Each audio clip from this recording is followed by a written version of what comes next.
주소 증명 정보와 관련된 거 하고 등록번호 증명 정보 요거 두 가지만 좀 설명하겠습니다. 자, 책은 96페이지 한번 펴 놓으세요. 96페이지. 아직 안 들어오신 분 있어요? 어디 가셨어요? 책 96페이지 한번 펴 보시면 거기 뭐가 나오냐면 주소 증명 정보가 나올 거예요. 그 다음에 그 밑에 보면 등록번호 증명 정보가 나오는데 지금은 등기 규칙이 같이 규정됐지만 원래는 이렇게 따로따로 설명하던 건데 요 내용은 여러분들이 주소와 주민등록번호가 어떻게 차이 나는가 알면 됩니다. 예를 들어서 요 주소라는 것은 계속 변동이 될까 안 될까? 변동이 되죠? 그 다음에 자 부동산 당사자 능력 적격에서 등기 명의자가 된다는 것은 거기다 이름을 쓰고 법인 같은 법인 명칭을 쓰고 그 다음에 여기 주소가 들어가고 또 뭐가 들어가요? 주민등록번호가 들어가죠. 그래서 성명, 주민등록번호, 여러분 같으면 주민등록번호, 그 다음에 주소. 이게 명의자 인적사항을 쓰려면 이 세 가지 들어가야 돼요. 성명, 주민등록번호, 주소. 여기서 이게 바로 여러분들은 주민등록번호라고 하죠. 주민등록번호라고 얘기하지만 이 주민등록번호는 세계적 공통적인 제도가 아니에요. 그래서 이건 우리나라에서는 이것을 등기할 때 이걸 부동산 등기용 등록번호라고 그래. 등록번호. 등기용 등록번호. 그래서 이 주민등록번호 있는 사람은 등기용 등록번호 이걸 대신해서 쓰면 돼요. 없는 사람은 새롭게 부여받아야 돼. 누가 없을까? 외국인이나 또는 재외국민. 즉 우리나라 국적을 가지고 있는데 한 번도 우리나라 들어온 적이 없어. 혈통주의에 따라 부모가 한국 사람이면 자식도 한국 사람이야. 한국적으로 취득합니다. 미국은 국적 취득 방법이 출생지주의가 기본이야. 미국에서 태어난 사람은 다 미국 사람 국적을 줘요. 근데 한국은 혈통주의를 기본으로 하고 있어. 부모가 한국 사람이면 태어난 사람도 한국 국적을 취득해. 그러면 한국인 부모 밑에서 출생했는데 미국에서 태어났어. 그럼 출생부터 이중 국적이지. 미국 국적은 자동 취득하고 부모가 한국이니까 한국 국적을 취득하고. 그럼 이 애들이 커가지고 한국에 와가지고 부동산 살라고 그래. 주민등록번호가 있어 없어? 없으니까 새로 부여받아야 되는 거 이런 거. 그래서 이렇게 요 등록번호라는 것은 이걸 의미하고 주소는 이건 주민등록상 여기는 변동이 많이 생긴다. 변동. 근데 요거는 등록번호 변동이 자주 생겨 안 생겨 이거? 거의 안 되지. 여러분 주민등록번호 부여해주면 특별한 사유가 없는 이상 평생 가는 거예요. 등록번호는. 그러면 만약에 요건 변동이 이건 안 되는 거 변동이 잦다는 거 알았어요. 그러면 자 이 부동산을 만약 A명에서 B명으로 이전 등기 하려면 자 A라는 사람 지금 현재 등기부 이름이 올라가 있지. 그러면 등기부상 명의자는 여기에 인적사항 쓸 때 A 뭘 쓴다는 거야? 성명, 그 다음에 주민등록번호, 그 다음에 주소. 이 세 가지 다 써준단 말이야 여기다가. 근데 요 사람은 이제 매매했을 때는 얘가 매도인이고 얘가 매수인이 권리자, 의무자 권리자의 관계인데 의무자는 이미 등기부에 여기 올라가 있잖아요. 그렇지? 근데 권리자, 요 매수인은 새롭게 여기다 집어넣어야지. 기입 등기해야 되니까.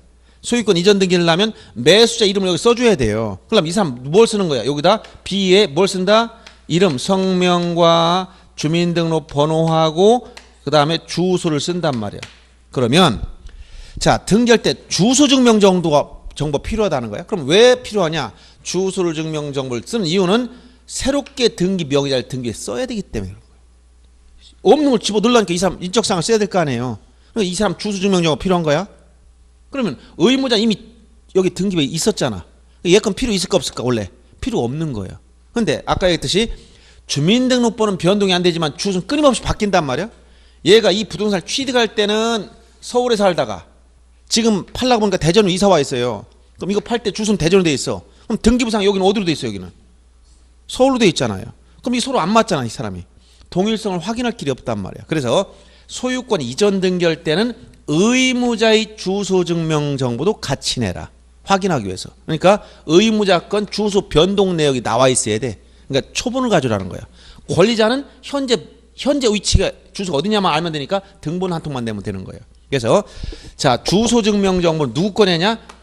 권리자, 명의자든 요 권리자 얘 것만 내면 되는데 소유권 이전 등기하려니까 누구 것도 같이 내라? 의무자 것도 같이 확인해 보겠다 이런 얘기야. 그 얘기는 소유권 이전 등기가 아니라면 의무자 건 필요 없다 이런 얘기. 알았어요? 이전 등기 할 때만 의무자 것도 함께 권리자 건 물론이거니와 이것도 함께 내라는 것이고. 그 다음에 등록번호 증명증, 이 주민등록번호는 새롭게 쓸 때만 필요하단 말이야. 예를 들어서 여러분들 주민등록번호 다 있으니까 A는 이 주민등록번호가 취득할 때와 지금 바뀌었을까 안 바뀌었을까? 그러니까 새롭게 증명할 필요는 없지. 그러니까 등록번호 증명정보는 누구 것만 내면 되냐면 권리자 것만 내면 되지 의무자 걸 내는 경우는 없습니다. 원리 알겠어요? 네. 그래서 그 원리 때문에 그런 거야. 그러면 만약 이 등록번호가 없는 사람이라면 새롭게 부여받아야 돼. 그래서 없는 사람이 누구냐? 아까 외국인을 얘기했지만 여기 국가나 지방자치단체, 외국정부나 국제기구 같은 이런 공적기관은 국토교통부 장관이 아예 지정고시죠. 지정. 국가는 몇 번, 대전광역시 몇 번, 그 다음에 뭐 이렇게 여기 충청남도 등록번호가 몇 번, 번호가 다 정해져 있어요. 지정고시 됐다는 거예요. 그 다음에 주민등록번호가 오면 재외국민. 아까 재외국민이라는 것은 우리나라 국적을 가지고 있지만 우리나라에 한 번도 안 들어왔어. 그러니까 주민등록번호 부여받은 적이 없어. 이 사람이 우리나라에 와서 부동산을 취득하려고 그래. 그럼 등록번호 부여받아야 돼. 이때 누가 부여해 주느냐? 이 사람은 대법원 소재지를 관할하는 등기소등기관. 대법원 소재지 관할 등기소등기관. 대법원 소재지 관할 등기소가 어디예요? 대법원이 어디 있냐 물으면 다 뭐라고 해? 서울에 있다. 서울에 있는 건 알지. 서울특별시 서초구 서초동에 있어. 뭔 지수까지 몰라도 집어는. 그러면 거기를 관할하는 등기소가 어딜까? 헷갈리죠? 서울중앙지방법원 등기국이야. 그러니까 대법원 소재지 관할 등기소 등기관이 부여한다. 이 말은 서울중앙지방법원 등기국의 등기관이 부여한다. 이 말 똑같은 말이에요. 무슨 얘기 하겠어요? 그 다음에 법인은 누가 봐요? 법인은 설립등기 할 때 아예 부여줘요. 설립등기를 어디서 하는 거야?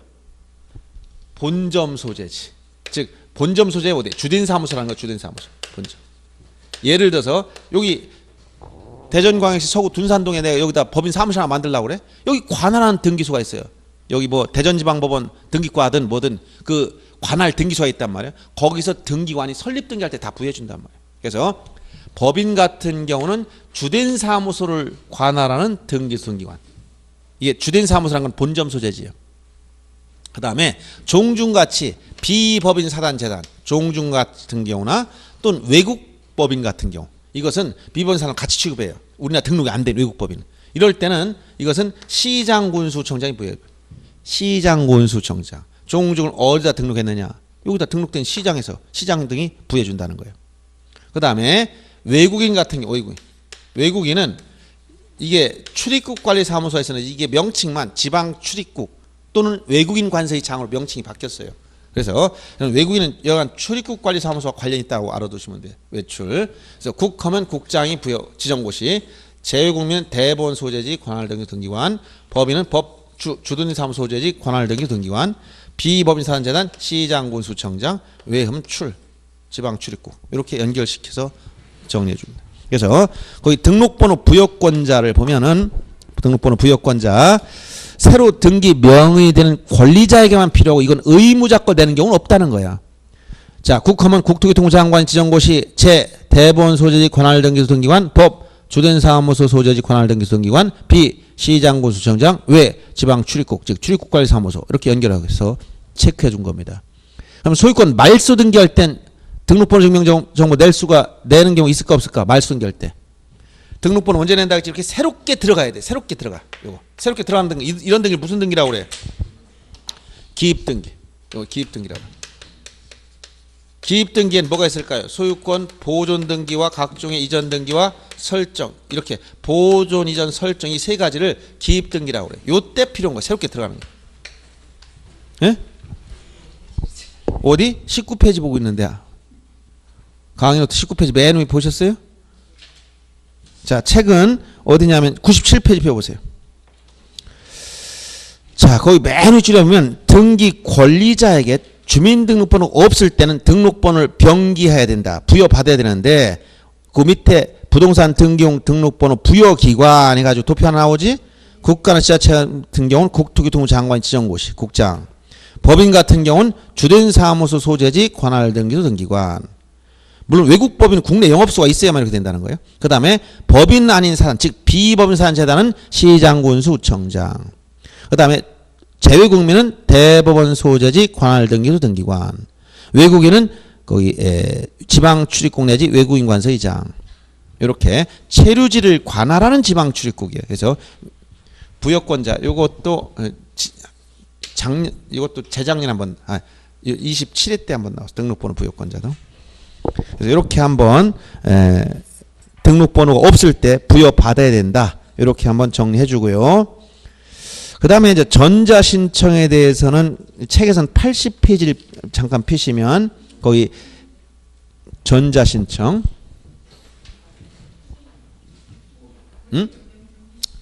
필요 없습니다. 거기 소유권 말소 등기시나 권리 변경 등기할 땐 안 내는 거예요. 아까 여기 언제 낸다고? 기입 등기인 언제? 보존 등기. 이건 소유권만 해당되는 거예요. 이전 등기. 즉 소유권 이전이든 전세권 이전 이전할 때. 그다음에 설정. 새롭게 명의자 생기는 거예요. 이건. 요때만 들어가지. 기존 걸 지운다든가 권리 내용을 바꾼다든가 이런 경우는 이 등록번호에 아무 변동이 없어. 그러니까 이때는 낼 필요가 없다 이 얘기입니다. 그래서 이렇게 요 등록번호는 기입 등기인 보존, 이전, 설정 등기 시 누구한테 요구된다? 권리자에게만. 누구는 필요 없어? 의무자는 필요 없는 거예요. 그래서 요 개념을 여기서 요 개념을 이해했으면 이건 자동으로 여러분 먹고 들어가는 거예요. 아, 왜 이게 들어가는지를 알면 되는 거예요. 그다음 전자신청에 대해서는 이거 인터넷을 통해서 등기 신청을 말하고 책에서는 80페이지에 보면 자 전자신청이 나오는데 쭉 설명 여러 가지 복잡한 게 많이 있어요. 이거 다 볼 필요 없고 여기서 시험에 나오는 건 뭐냐면 전자신청할 수 있는 사람이 누구냐 하고 전자신청하려면 사전에 사용자 등록을 해놔야 돼요. 그 유효기간과 절차만 알면 됩니다. 그래서 책은 아까 했듯이 80페이지 피시고 강의 노트는 19페이지 보시면 전자신청 시험에 나오는 건 주로 여기만 나왔습니다. 더 깊이 있게는 안 나옵니다. 실제 시험에서는. 자, 전자신청은 인터넷을 통해서 등기 신청을 말하고 요걸 도입하려고 하니까 처음에 법무사협회에서 반대가 심했습니다. 왜냐하면 인터넷을 통해서 등기 신청하면 법무사들 다 굶어 죽는다고 해서 자기들 절대로 이걸 허용 못한다고 반대했어. 그래서 타협의 산물로서 어떻게 했냐? 전자신청 대리권은 자격자 대리인 법무사나 변호사 한해서만 타인을 대리할 수 있고 일반인은 자기밖에 못하게 만들어놨어. 그래서 그런 범위 내에서 타협이 이루어져서 이걸 도입한 거예요. 그러니까 필요성은 엄청나게 많은 겁니다. 그런데 이게 이 어떤 그 인터넷이나 이런 거에 능숙해야만 할 수 있고 또 절차가 본인 상호간에 인증하는 과정이 있어서 조금 복잡합니다. 그래서 요새 제가 그 여기 코인 거래를 좀 하다 보니까 아주 까다롭더라고. 그건 뭐 취미 겸해서 또 뭐 그 유망한 뭘 한번 거래소를 한번 만들어 보라 해가지고 지금 온라인 거래소밖에 없어요. 오프라인하고 같이 병행해서 하는 게 생겨가지고 한번 해보려고 했더니 그것도 직접 인증 본인이 이렇게 화면 화상을 보고 해야 되고 신분증 다 이렇게 해야 되고 굉장히 까다로워요. 그래서 그 복잡하던데 이 등기는 더 복잡해. 이 서류 같은 게 여러 가지 복잡한 게 있어. 그러니까 이게 활용되려면 굉장히 좀 시간이 더 소요되는 건데 간단한 거 말소 등기 이런 건 간단하게 이거 해도 됩니다. 설정이나 말소 정도는. 근데 이제 복잡한 등기에 대해서는 이게 하기가 좀 어려워요. 그래서 전자신청 제도는 인터넷을 통해서 등기 신청한 걸 말한다. 그래서 첫째 누가 신청할 수 있느냐? 전자 신청할 수 있는 사람은 자연인 다 됩니다. 여기는 우리나라 국적을 가지고 있는 한국인뿐만 아니라 외국인도 포함됐어. 외국인도 전자 신청할 수 있어요. 다만 외국인은 국내에 근거가 있어야 돼. 즉 외국인 등록이 됐거나 국내 거소 신고 정도 돼 있어야지 우리나라 들어오지도 않고 뉴욕에서 그냥 전자 신청 이건 안 돼. 그래서 외국인도 포함된 자연인은 다 된다. 그 다음에 법인 어떠냐? 법인도 다 돼요. 그래서 자연인과 법인은 모두 전자 신청할 수 있다. 그렇지만 안 되는 게 뭐냐? 여기 비법인 사단, 즉 권리 능력 없는 사단이나 재단, 종중 같은 경우 이것은 전자 신청할 수가 없어. 비법인 사단 재단은 전자 신청이 안 된다. 요거 기억해야 되고. 그 다음에 전자 신청하려면 미리 사용자 등록을 반드시 해야 돼요. 사용자 등록은 언제 하는 거냐? 최초 전자 신청 전에 등기소에 반드시 직접 나가야 돼요. 이때 자 등기소 직접 출석해야 되는데 이 어느 등기소에 나가느냐 관할 제한이 없어. 아무 등기소 나가. 즉 관할 어디로 가라 이런 제한이 없어요. 전국에는 모든 등기소가 전자신청 등기소로 지정됐기 때문에 그래요. 이때 출석할 때 등본과 인감증명을 가지고 나가야 돼요. 그리고 자격자 대리인 법무사나 변호사는 자격증명서 사본도 같이 가지고 가야 됩니다. 그래서 직접 출석해서 사용자 등록 해놓아야 돼. 해놓으면 한 번 하면 이게 얼마까지 써먹는 거냐? 3년간 유예. 사용자 등록 유효기간은 3년입니다. 공인인증서와 다릅니다. 자, 사용자 등록 유효기간 몇 년이라고? 3년이야. 3년. 그럼 3년이 지나면 어떻게 되냐? 하루라도 경험하면 소멸해버려. 그럼 어떻게 돼? 다시 처음부터 똑같이 해야 돼. 출석해서. 그러면 이게 3년 경과하면 소멸하기 때문에 소멸하지 않게 하려면 어떻게 해야 돼? 연장해야 돼. 연장. 연장하려면 기간이 만료되기 전에 해놔야 돼. 만료 전 언제부터 하느냐? 3개월 전부터 만료일까지 요때 연장 신청할 수 있어. 연장. 연장 신청 만료 전 3개월 전부터 만료일까지 연장 가능합니다. 연장 신청하려면 직접 등기소 나가지 않아도 돼. 이건 전자신청 같은 방법. 이렇게 해도 됩니다. 그래서 직접 출석 안 해도 연장할 수 있고, 연장 신청해버리면 다시 몇 년이 늘어나느냐? 또 3년이 늘어나. 이렇게 몇 번까지 할 수 있느냐? 제한이 없습니다. 횟수 제한은 따로 없어. 3년씩 연장해 나가는 거예요. 이게 사용자 등록에 관련된 내용이에요. 3년씩. 알았죠? 미리. 그러면 만약에 여기서 일반인들은, 자, 전자신청 관련해서 일반인들은 자연과 법인 다 된다 했죠? 자, 그리고 요거를 대리로 할 때는 아까 처음에 설명드렸듯이 자격자 대리는 타인을 대리해서, 자, 자격자 대리라는 것은 법무사나 변호사 자격이 있는 사람. 이 사람은 타인을 대리해서 뭐 할 수 있어? 전자신청을 당연히 할 수 있어요. 타인을 대리해서 전자신청 할 수 있는데, 일반인들은 타인을 대리할 수 있다고 해서 없다고 했어. 일반인들은 타인을 대리해서 전자신청 할 수가 없어. 이건 안 돼. 이건. 일반인들은 본인 거밖에 못 하는 거예요. 그러면 만약에 등기 신청을 자격자 대리한테 맡겼는데, 즉 법무사가 사용자 등을 해놨어요. 본인도 사용자 등을 할 필요 있을까 없을까? 본인들은 사용자 등을 할 필요가 있어 없어? 없지. 예를 들어서 갑이라는 대리 법무사가 여기 사용자 등록하고 이 사람이 전자신청 대리 주려고 그래. 본인들은 사용자 등록을 할 필요가 없지. 위임받은 법무사만 하면 되죠? 예, 이런 정도 내용들이 기존에 출제된 내용 전체예요. 그래서 나올 만한 건 요 전자신청하면 미리 사용자 등록 꼭 해놔라. 사용자 등록을 해야 되고, 할 수 있는 자 중에 여기 자연인과 법인 다 된다. 그러나 이 비법인사자는 못한다. 자격자 대리는 타인을 대리해서 전자신청할 수 있고, 자격자 대리인한테 등기신청을 위임했을 때 본인들은 사용자 등록을 할 필요가 없다.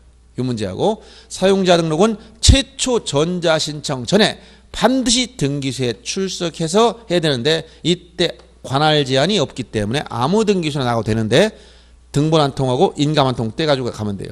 그 다음 한 번 등록해 놓으면 유효기간은 3년이다. 기간 만료되기 전에 연장 신청이 가능하고, 만료일 3개월 전부터 만료일까지 연장 신청은 출석할 필요 없어. 이렇게 전자 신청과 같은 방법으로 해도 되고, 연장해버리면 3년씩 늘어나는 거. 3년씩. 횟수 제한이 없다는 거. 요 정도만 알면 됩니다. 전자 신청에 대해서. 아셨죠? 예, 나올 수 있는 건 이런 정도 문제. 그 다음 등기 처리 절차는 이건 그렇게 중요하지 않습니다. 흐름만 알면 되는데, 책에서는 어디쯤 보시냐면 105페이지 보세요. 접수해서 이제 심사할 때 형식적 심사주를 취한다는 거, 요거 정도만 알면 되고, 거기 각하하고 취하 정도만 구별하면 돼요. 각하와 취하. 여러분들 용어상 각하는 신청인은 등기를 하고 싶은데 등기관이 요건이 아니라 못 해주는 걸 뭐라고 한다? 각하. 취하는 신청인이 스스로 처리하는 걸 취하라고 그래. 그래서 요 각하와 취하 두 가지만 구별할.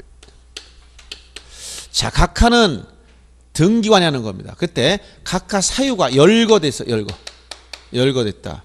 즉 29조에 보면 11가지로 열거해 놨어요. 11가지 중에서 요 1호와 2호 요것과 3호 이하 요거 나눠 놔야 돼요. 그래서 1호 2호는 절대적 사유라고 합니다. 절대적 사유. 그래서 요거는 절대적 사유라는 것은 이걸 간과 잘못 봐서 등기하더라도 이 등기는 아무 효력이 없어. 그래서 이걸 뭐라고 하냐면 당연무효의 등기다. 등기관이 직권 말소한다. 그리고 이해관계인도 말소해달라고 이의 신청이 가능하다. 이렇게 얘기하는 것이고, 3호 이하의 9가지 사유는 간과해서 등기하더라도 무효가 되는 게 아니라 이것은 실체관계와 부합하면 이렇게 돼요. 실체관계와 부합하면 맞으면 다시 유효가 돼버리니까 하자가 치유가 될 수 있는 거예요. 이거는. 그래서 예를 들어서 인감증명이 없는 걸 등기해줬어. 보니까 실체가 맞아. 그럼 유효. 등기해버리고 나면. 근데 여기 1호, 즉 관할 위반 등기 사건이 등기할 것이 아닌 때인데 사건이 등기할 것이 아니라는 것은 등기상이 아니라는 거예요. 건물 요건이 안 갖춰는 지붕이 없어. 건물 등기받자 아무 효력이 없다는 거예요. 유치권 등기 등기할 권리가 아니고 해줘봤자 아무 효력이 없다는 거예요. 이런 내용입니다. 그래서 요 2호 내용이 굉장히 중요한데 이게 종류가 많아요. 그래서 요 내용을 한번 보겠는데 자 먼저 등기관은 각하라는 거 강의 노트 보세요. 각하는 등기관의 등기 거부하는 처분 행위를 각하라고 한다. 하자가 있으면 오늘 좀 보완 좀 해라고 보정을 명했어. 그럼 다음 날까지 그걸 보완하면 그냥 수리해줘요. 자 대리인 즉 대리는 누구를 얘기하는 법무사 같은 걸 얘기하는 겁니다. 그 법무사가 아닌 그 법무사 사무실 직원들도 보정할 수 있어. 이게 제출 사무원도 보정할 수 있다는 거예요. 자 강의 노트 19페이지 그 하단을 잠깐 본 거고 그 다음 각하 사유가 지금 여러분 책에서는 106페이지에 보면 거기 1호부터 쭉 설명된 게 107페이지에 걸쳐서 11가지가 있을 겁니다. 그 중에 2호가 제일 중요하다고 했지. 사건이 등기할 것이 아닌데 즉 등기상이 아닌 경우. 이 등기상이 아닌 경우는 종류가 굉장히 많아요. 그래서 조문 내용만 봐도 어디냐면 여러분 강의 노트 20페이지 펴보세요. 조문 그대로 옮겨놨습니다. 거기 보면 하단에 각하 사유가 첫째 관할 위반 사건이 등기소 관할이 아닌 경우가 나오고 그 다음에 두 번째가 사건이 등기할 것이 아닌 경우. 이게 바로 등기상이 아닌 경우입니다. 여기에 대해서 오른쪽에 가면 등기 규칙에 가면 다시 10가지를 언급하고 있어요. 조문에. 첫째, 등기 능력 없는 물건. 아까 얘기했듯이 지붕이 없는 건물이라든가. 그럼 등기 능력 없는 권리. 유치권이라든가. 점유권이라든가 이런 거. 그 다음에 법령상 근거 없는 특약. 경매금지 특약이라든가 이런 거. 그 다음에 세 번째, 구분 건물 아파트를 대지권과 분리해서 팔아버렸어. 건물만 판다든가 이런 거 안 돼요. 그 다음 네 번째, 농지를 전세권 목적으로 했다. 농지는 민법 303조에서 금지하고 있는 거예요. 안 되는 거고. 그 다음 5번도 피담보 채권과 저당권을 분리양도했다. 이런 것도 있을 수 없어요. 그 다음 6번, 7번, 8번 중요한 겁니다. 지분만 보존등기했다? 안 됩니다. 지분만 상속했다? 안 되는 거예요. 그리고 촉탁으로 해야 될 등기를 신청했다? 즉 가압류 같은 걸 얘기를 들었죠. 가압류는 반드시 촉탁 등기로 이루어져야 되는데 등기소에 신청하면 다 각하됩니다. 그래서 거기 이 중에서 제일 많이 요 지분만 되느냐 아니면 전원명 요 시험에 제일 많이 나오는 것 중에 몇 가지는 기억해 줘야 돼. 여러 가지가 있지만 먼저 소유권 보존 등기. 소유권 보존 등기는 지분만 할 수 없고 전원명으로 해야 돼. 공유자 중 1위는 전원명으로 신청해라. 그 다음에 지금 봤듯이 상속 등기도 지분만 안 되고 전원명으로 해야 돼. 근데 가등기엔 본등기 요거 시험에 많이 이게 제일 많이 나와. 물론 포괄 유증 뭐 이런 것도 있지만 거꾸로 지분만 되기 안 돼. 요건 기억해 줘요. 시험에 나오는 요건 계속 나옵니다. 요 정도. 중개 시험에서 요 정도 기억해야 돼. 그래서 물론 뭐 포괄 유증도 이거 지분만 되는 게 있지만 요 본등기가 제일 많이 나와. 가등기. 자, 소유권 보존이나 상속 등기는 공유자 중 1위는 자기 지분만 보존 상속 못하고 전원명으로밖에 못한다는 거예요. 근데 가등기에겐 본등기는 지분만 되고 또 전원명 신청은 이건 또 안 돼. 이건 꼭 기억해 줘야 돼. 최소로 해서 기억해 줘야 됩니다. 그래서 이렇게 29조 2호가 쭉 더 나오고 그 다음에 이제 취하라는 말은 이 등기 신청을 철회하는 걸 말하면 철회. 근데 철회하려면 이건 시점이 있어요. 아무 때나 못합니다. 그래서 여러분 강의 노트에서 보면 19페이지 하단에 쭉 설명해 놨고 책에선 108페이지에 간단히 언급이 돼 있어요. 뭐냐면 등기를 마치기 전에만 가능합니다. 완료 전. 완료하고 나면 취하를 할 수 없어. 등기 다 끝내놨더니 원래로 돌려달라 이렇게 얘기하는 거 말이 안 되지. 등기를 마치기 전까지만 취할 수 있고 대리인이 취할 땐 특별수권을 받아야 됩니다. 그 다음에 일괄 신청 여러 건을 즉 여러 건을 한 장의 신청서로 냈을 때는 그중 일부 사건만 취할 수도 있어요. 그래서 이렇게 봐두시고 그 다음 강의 노트 20페이지에 보면 각하했을 때와 취하했을 때 돌려준 서류가 차이가 있어요. 그거만 구별해야 돼요. 자, 각하와 거기 보면 취하를 했을 때 당사자가 신청정보, 신청서를 내고 여기다가 필요한 서류를 첨부했단 말이에요. 각하를 하게 되면 요거는 안 돌려주고 요거만 돌려요. 왜냐하면 요 신청정보에는 그 각하 결정이라고 딱 써가지고 그걸 근거를 보관하고 있어야 돼요. 근데 취하게 되면 원래로 없던 상태로 돌려놔야 되니까 냈던 서류 몽땅 다 돌려주는 거야. 일체 싹 다. 알았어요? 각하게 되면 신청서를 제외한 첨부 정보만 돌려주고 취하게 되면 몽땅 다 주더라. 이렇게 정리해주면 되겠습니다. 그 다음에 등기 완료 후의 절차 중에 등기필 정보 문제는 여기도 뭐 간략하게 나온 거지만 강의 노트 20페이지에 보면 보세요. 거기 등기필 정보 등기 완료 통지라 하겠죠. 요거는 좀 아까 등기필 정보 처음에 신청 단계에서 하다가 좀 설명드렸는데 등기 끝나면 새로운 권리자를 확인하기 위해서 등기 완료 마친 경우 등기를 다 완료가 되면 마친 경우는 새로운 권리자한테 뭘 만들어주냐? 등기필 정보를 만들어. 그러면 이 등기필 정보는 언제 만드느냐? 이 문제와 등기필 정보 및 등기 완료 통지 이 두 가지가 나눠져 있는 거예요. 즉 과거에는 이 두 가지 묶어서 그냥 등기필증이라고 한 번에 그냥 했었는데 지금 분리됐다는 거야. 그래서 새로운 권리자가 생기면 새로운 등기 권리자 명의자 생겼단 말이야. 그러면 등기필 정보를 만들어야 돼. 그리고 끝났다고 완료 통지도 해줘야 돼. 근데 등기했는데 새로운 권리자가 안 생겼어. 그럼 그냥 뭐만 하냐? 완료 통지만 하는 거야. 그러면 결국 모든 등기 끝나면 반드시 뭘 한다? 등기 완료 통지를 하는 거예요. 알았어요? 근데 새로운 권리자가 생기면 등기필 정보도 만들고 완료 통지도 같이 해주는 거예요. 그러니까 여러분 소유권 이전 등기할 땐 거기 제목이 등기필 정보 및 등기 완료 통지 같이 와. 근데 새로운 권리자 안 생겼어. 어떤 거냐? 건물 증축했거나 주소를 변경했거나 이름만 개명했다. 그러면 뭐야? 새로운 권리자 생긴 게 아니지. 등기 완료 통지만 하면 돼요. 끝났을 때. 그래서 모든 등기는 끝나면 완료 통지를 분명히 해준다. 등기소에 대한 관계에서는. 그래서 등기 완료 통지는 신청인에게는 반드시 들어가는 겁니다.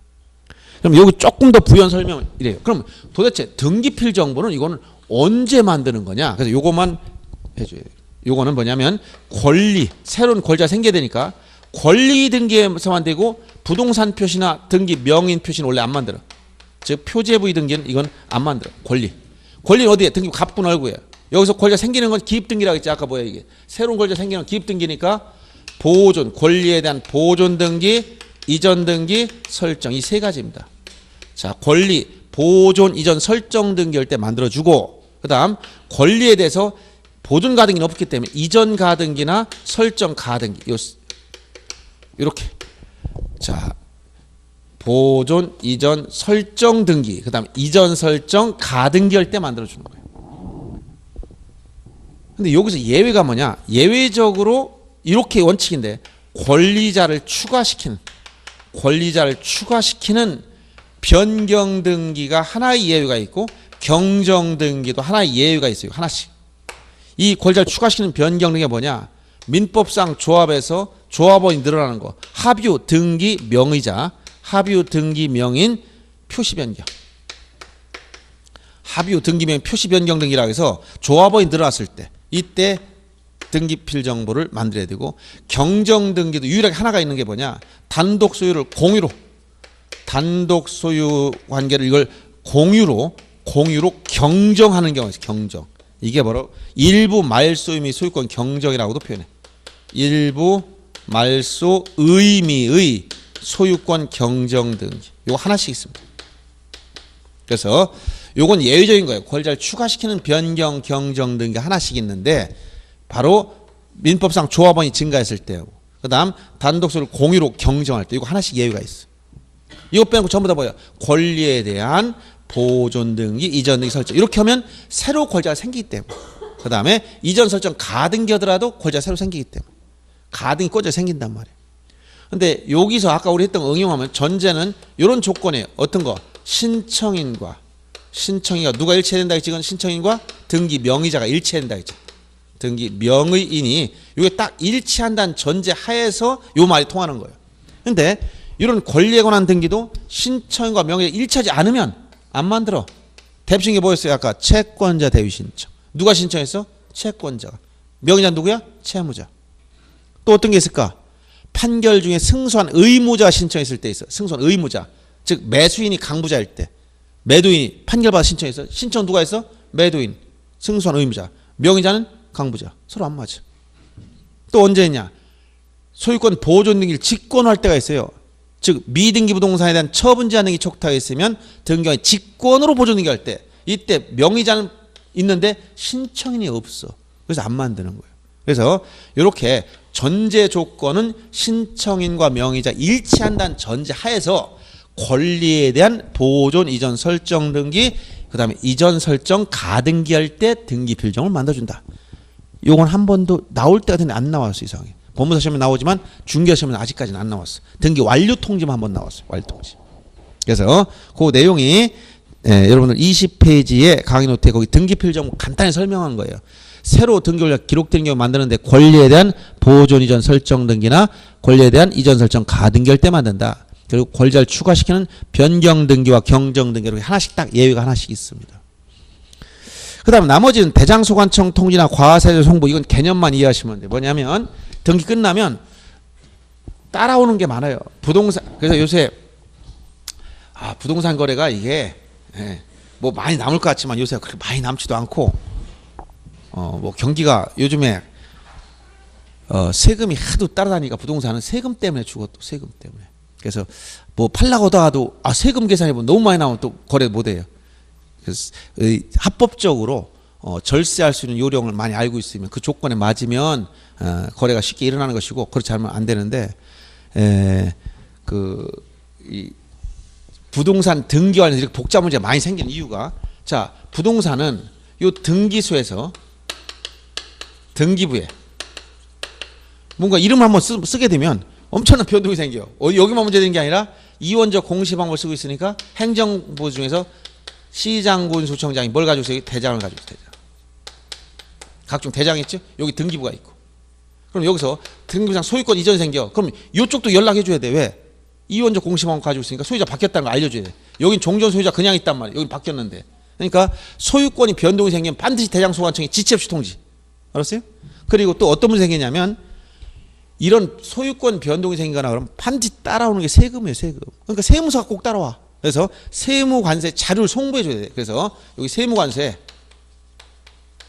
요 근거자료 다 지체 없이 또 갑니다. 지체 없이. 그리고 우리가 거민이라고 했었는데 아까 부동산 거래 신고하면 그 내용이 이미 세무관세 다 포착이 돼 버려요. 알았어요? 그래서 이 세 기관이 밀접하게 연결돼 있어서 자 소유권 이전됐다 그러면 이쪽으로 대장소관청이 지체 통지해야 돼. 어떤 거냐? 소유권이 변동이 생기니까 소유권에 관한 거야 돼. 소유권 보존 등기는 미등기와 기등기를 구별하기 위해서. 그 다음에 소유권 이전 등기 소유자 바뀌었으니까. 그 다음에 소유권 변경이나 소유권 경정, 소유권 말소나 소유권 말소 회복 등기. 그 다음에 소유권 등기명의, 즉 소유자의 인적사항이 바뀌었을 때. 즉 이름을 개명했거나 그럴 때. 이런 것들은 소유권 등기명의 표시 변경 경정이라고 그래. 이렇게 소유권에 대한 어떤 기록의 변동이 초래될 땐 반드시 해야 되고 변동이 안 되면 가짜가 들어가는 거. 소유권 가등기, 가압류, 가처분 변동이 안 돼. 그리고 소유권이 아닌 전세권이나 저당권 이런 걸 통지할 필요가 없어요.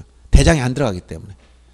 토지대장, 건축물대장에는 전세권, 저당권 이게 안 들어오지? 그러니까 얘기할 필요가 없어. 또 소유권 가등기만 했다가 소유자 안 바뀌었지? 통지할 필요가 없어요.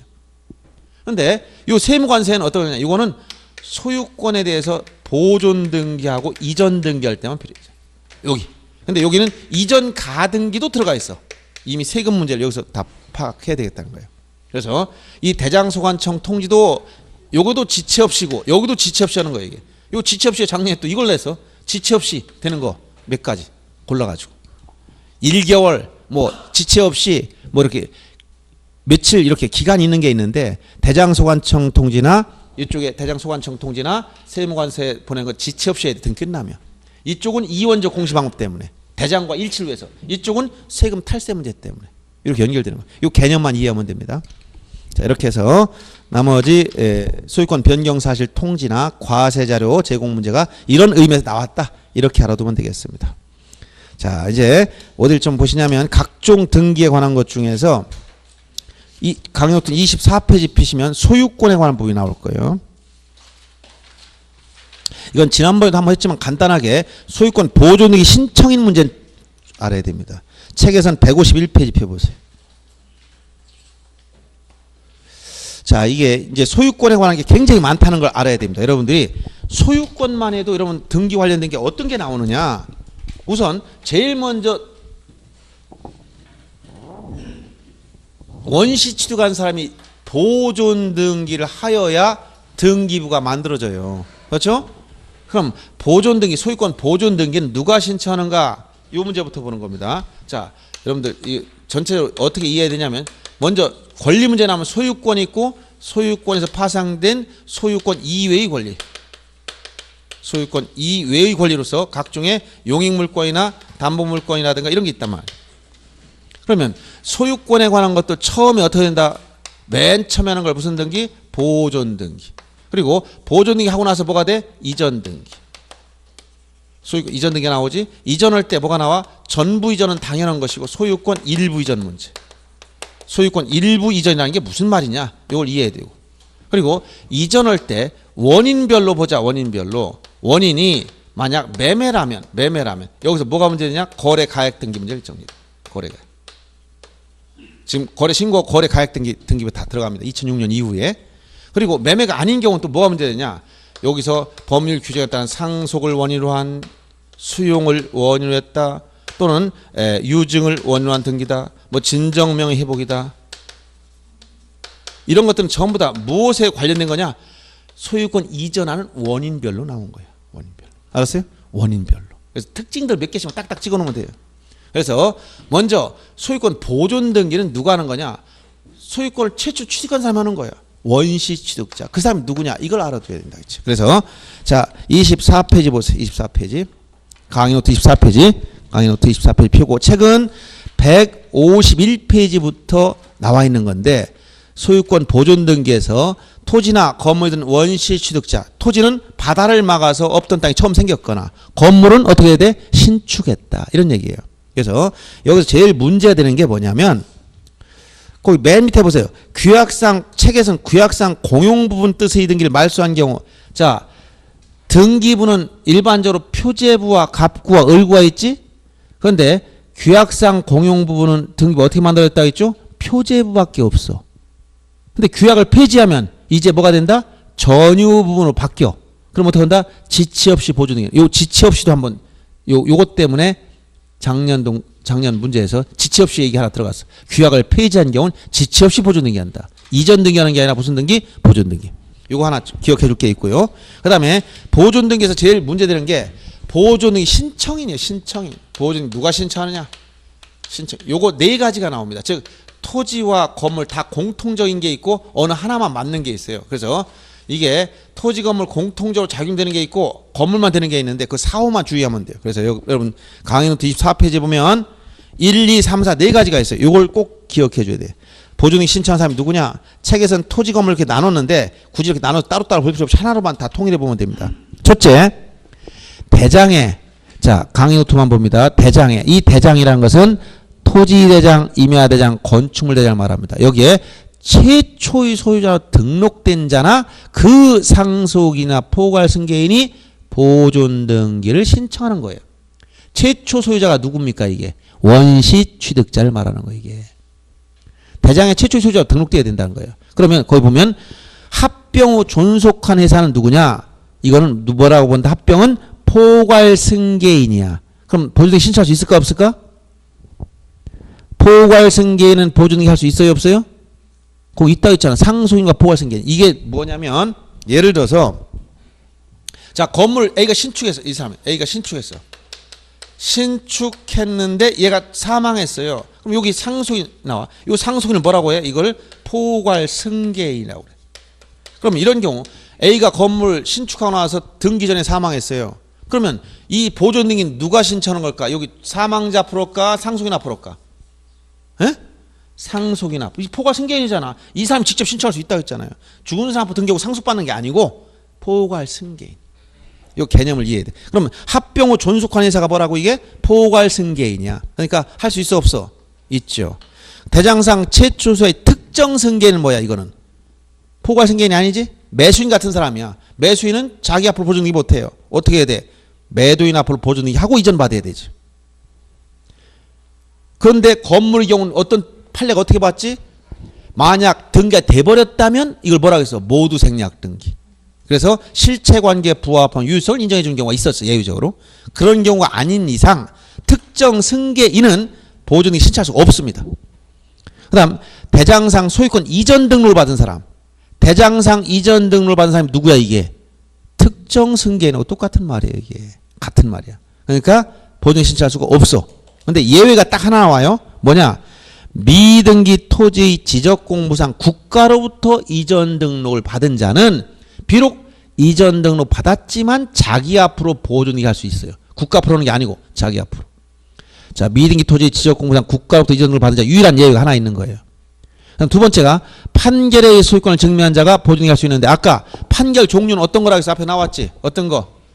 소유권 확인 판결에 한하는 것이 아니고 확인 판결이든 이행 판결이든 형성 판결이든 판결 종류를 묻지 않는다고 다 된다고 얘기해줬죠 아까.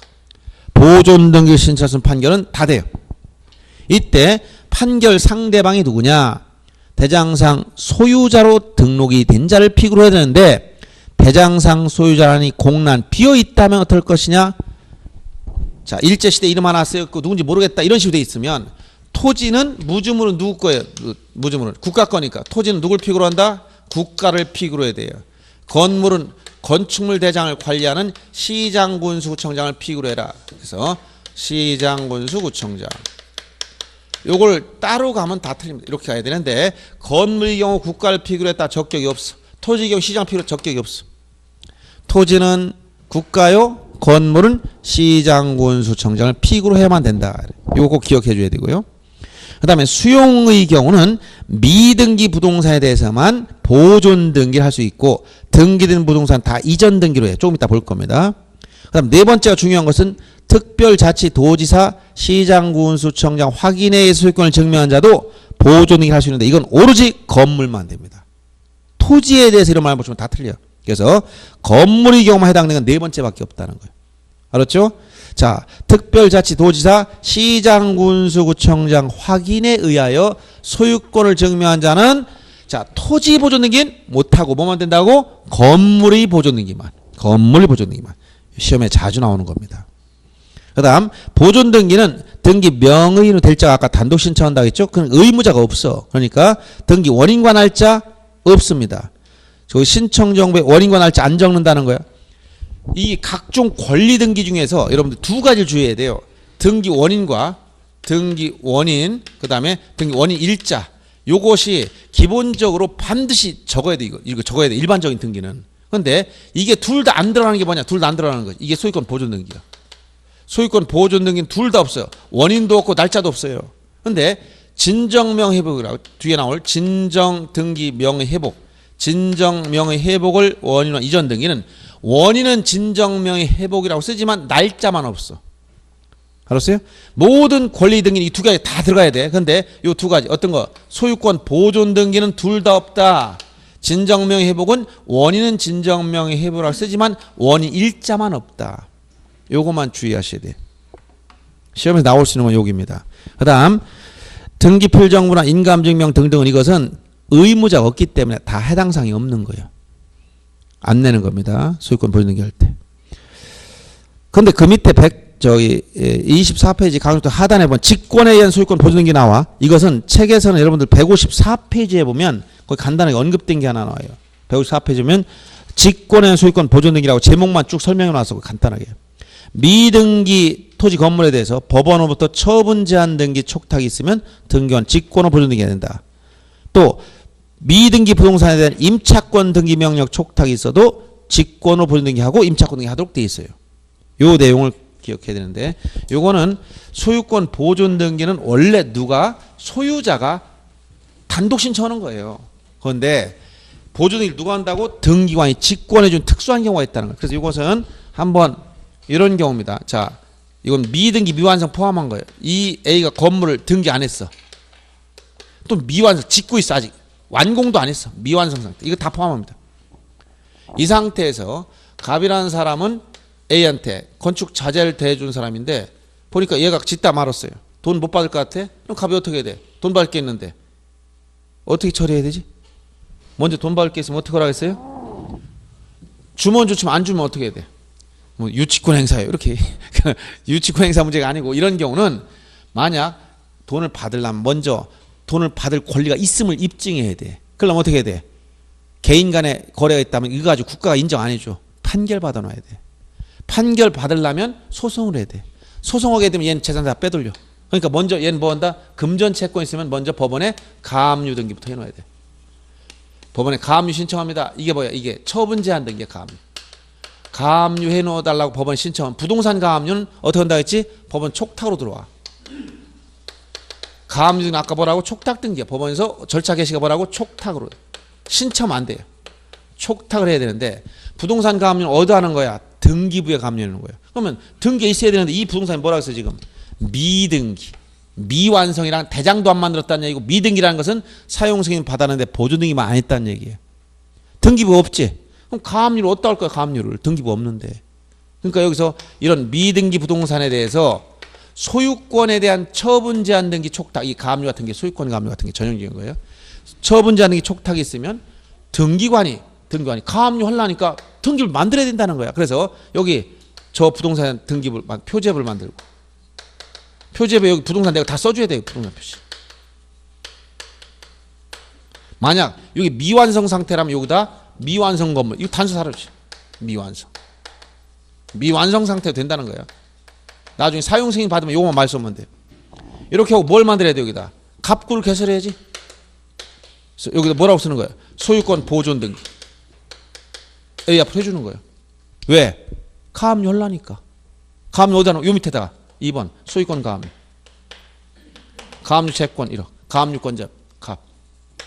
이렇게 쓰려는 거예요. 요 처분 제한 등기 요걸 뭐라고 한다? 소유권에 대한 처분 제한 등기라고 하는 거예요. 요 처분 제한의 등기를 하기 위한 전제로서 뭐 버렸다? 보존 등기를 등기관이 어떻게 했다? 직권으로 한 거 이거를 직권으로. 알았어요? 원래는 보존 누가 해야 되는데 얘가 신청해야 되는데 신청도 안 했는데 해줬지? 그래서 아까 뭐라고 했어요? 이건 소유권 보존 등기는 직권에 했을 때는 신청인과 명의자 일치하지 않는 거야. 명의자는 A고 신청한 사람이 없잖아요. 그러니까 이때 뭘 안 만들어? 등기 필정만 안 만들어져. 뭘 한다? 알아야 돼. 그러니까 등기 끝났다고 등기 완료 통지만 해줘. 등기가 끝났습니다 라고 통지할 뿐 등기 필정만 안 만들어. 물론 세금도 안 냈으니까 미납 통지 같이 하지. 공짜로 해주는 건 아니야. 다 사후에 내야 돼서. 이렇게 하면 이제 뭐가 되는 거야? 이 사람 등기 만들어지는 거야. 이게 바로 뭐야? 직권에 의한 보존 등기라는 거야. 특수한 경우야. 언제? 미등기 부동산, 미완성 포함해서 미등기 부동산에 대한 소유권에 대한 처분 제한 등기를 촉탁하게 되면 요 촉탁 등기를 하기 위한 전제로서 보존 등기를 등기관에 어떻게 한다? 직권을 하는 거예요. 요 가압류가 되고 나면 이 채무자가 돈 갚을게 해서 돈 갚았어. 1억 다 갚았어. 그럼 어떻게 돼? 가압류만 이것만 말소하면 되는 거야. 가압류 등기 처분 제한 등기를 말소하더라도 보존 등기를 말소할 이유가 있다 없다? 아니, 이미 등기가 만들어졌으니까 놔두는 거지. 알았어요? 처분 제한 등기가 말소되더라도 보존 등기를 말소하지 않습니다. 요 내용만 알면 되겠습니다. 그래서 요 구조를 한번 잘 보시고 자 24페이지 강의 노트만 봅니다.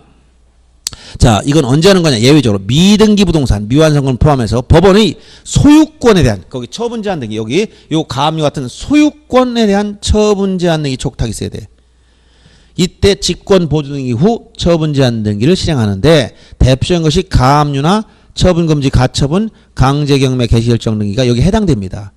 가등기는 처분 제한 등기가 아니기 때문에 직권 보존 등기 할 대상이 아니야. 가등기는 등기부가 만들어져야만 가등기 할 수 있는 거예요. 이건 해당사항이 없고 주택 임차권 등기 명령 같은 이런 임차권 등기 명령이 있게 되면 이거는 처분 제한 등기는 아니지만 전제로서 촉탁 등기 하려니까 등기부가 만들어져야 돼. 그래서 등기관이 직권한다. 그래서 등기관 직권 보존 등기를 실행하는 경우는 바로 가압류 촉탁했거나 처분금지 가처분 촉탁했거나 경매 개시결정이 촉탁했거나 주택 임차권 등기 명령에 의한 임차권 등기 촉탁이 있을 때 보존 등기를 직권으로 실행합니다. 그래서 위에 거기 가등기만 안 되고 두 가지 다 되는 거다라는 거예요. 그 다음 건축법상 사용 승인 받지 못한 건물이라도 건축 허가나 신고가 됐다면 직권 이게 무슨 얘기냐 이렇게 건물 짓고 있는데 미완성 상태 공사하고 있는데 가압류가 들어왔어요. 그럼 어떻게 해야 돼? 해줘야 돼. 건물 외관만 만들어져 있으면 골격만 지붕도 있고 벽 다 있어. 그때는 뭐 할 수 있다 이렇게 직권 보존 등기 여기다 미완성 건물 이렇게 써놓은 거예요. 나중에 건물 완성되면 여기다 요것만 말소면 2번 말소 원인은 사용 승인.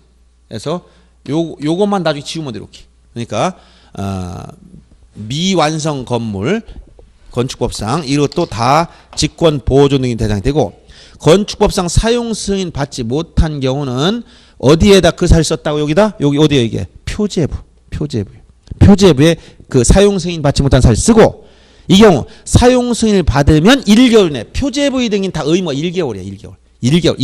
1개월 이내 요 미완성물 요것만 말소해 버리면 됩니다. 그다음 등기 완료 후 등기 필정물 만들었어 안 만들었어 아까 여기 등기 만들었어 안 만들었어? 안 만든다 했지 왜? 신청인이 없어 이거는 직권을 보존 등기했기 때문에 명의자만 있잖아. 그래서 등기 필정물 안 만드는 거야. 채권자 대유 시장과 똑같아요. 뭐만 한다? 등기 완료 통지를 해줘야 돼. 본인한테 알아야지. 지 앞으로 등기됐는데 모르고 있잖아요. 그리고 처분 제한 등기가 말소되더라도 아까 여기 가압류 같은 게 말소 촉탁이 들어오더라도 보존 등기는 말소할 필요가 없어 이거는. 이미 등기가 만들어진 거니까. 요 정도 내용만 알면 됩니다. 주로 많이 나온 게 언제 직권 보존 등기 하냐? 가압류 촉탁 있다. 처분 금지 가처분 경매 개시 결정 등기 임차권 등기 명령 했던 임차권 등기 요걸 많이 물어봤고 그다음 마지막 처분 제한 등기 요게 말소되더라도 보존 등기는 말소할 필요가 없다. 요 정도 내용들이 나오고 있습니다. 요게 직권 보존 등기 내용. 그다음에 조금 쉬었다 합시다. 좀 어렵지? 아주 갑자기 여러 가지. 그러니까 여러분들이 제가 보니까 요약집 내용은 굉장히 간단해요. 근데